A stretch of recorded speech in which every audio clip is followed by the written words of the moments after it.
بسم اللہ الرحمن الرحیم۔ صحرا کی اونچی قبر۔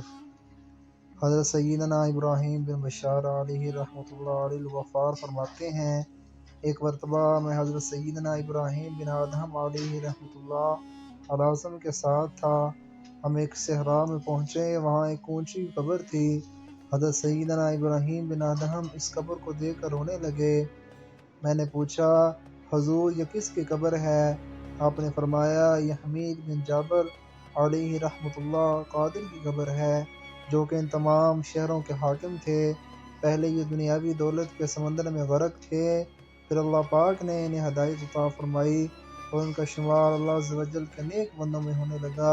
مجھے ان کے متعلق خبر ملی ہے کہ ایک رات یہ اپنی لہو لعب کے محفل میں مست تھے، دنیا کی دولت آسائش کے دھوکے میں تھے۔ جب کافی رات بیت گئی تو اپنی سب سے زیادہ محبوب اہلیہ کے ساتھ خوابگاہ میں گئے اور خواب خرگوش کے مزے لینے لگے۔ اسی رات انہوں نے خواب دیکھا کہ ایک شخص اپنے ہاتھ میں ایک کتاب لیے ان کے سرہانے کھڑا ہے۔ انہوں نے اس سے وہ کتاب طلب کی اور اسے کھولا تو سنہری حروف میں یہ عبارت لکھی ہوئی تھی: باقی رہنے والی اشیاء پر فانی چیزوں کو ترجیح نہ دیں، اپنی بادشاہی، اپنی طاقت، اپنے خدام اور اپنی نفسانی خواہشات سے ہرگز دھوکہ نہ کھائیں، اور اپنے آپ کو دنیا میں طاقتور نہ سمجھ۔ اصل طاقتور ذات تو وہ ہے جو معدوم نہ ہو، اصل بادشاہی تو وہ ہے جسے زوال نہ ہو، حقیقی خوشی و فرحت تو وہ ہے جو بغیر لہو لعب کے حاصل ہو۔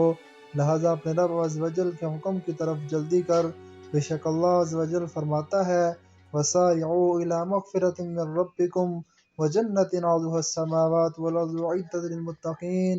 ترجمہ: اور دوڑو اپنے رب کی بخشش اور ایسی جنت کی طرف جس کی چوڑان میں سب آسمان و زمین آ جائیں، پرہیزگاروں کے لیے تیار رکھی گئی ہے۔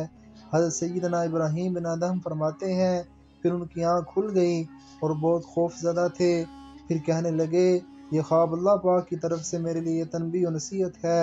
یہ کہہ کر فوراً اپنی بادشاہت کو چھوڑا اور اپنے ملک سے نکل کر ایسی جگہ آ گئے جہاں کوئی انہیں پہچان نہ سکے، اور انہوں نے ایک پہاڑ پر اللہ پاک کی عبادت کرنا شروع کر دی۔ حضرت سیدنا ابراہیم بن ادہم علیہ رحمۃ اللہ علیہ فرماتے ہیں، جب مجھے ان کے بارے میں علم ہوا تو میں ان کے پاس آیا اور ان سے ان کے حالات دریافت کیے، تو انہوں نے مجھے اپنا یہ واقعہ سنایا اور میں نے انہیں اپنا سابقہ حالات کے بارے میں بتایا۔ پھر ان کے انتقال تک میں اکثر ملاقات کے لیے ان کے پاس آتا، بالآخر ان کا انتقال ہو گیا اور اسی جگہ انہیں دفن کر دیا گیا۔ یہ انہی کی قبر ہے۔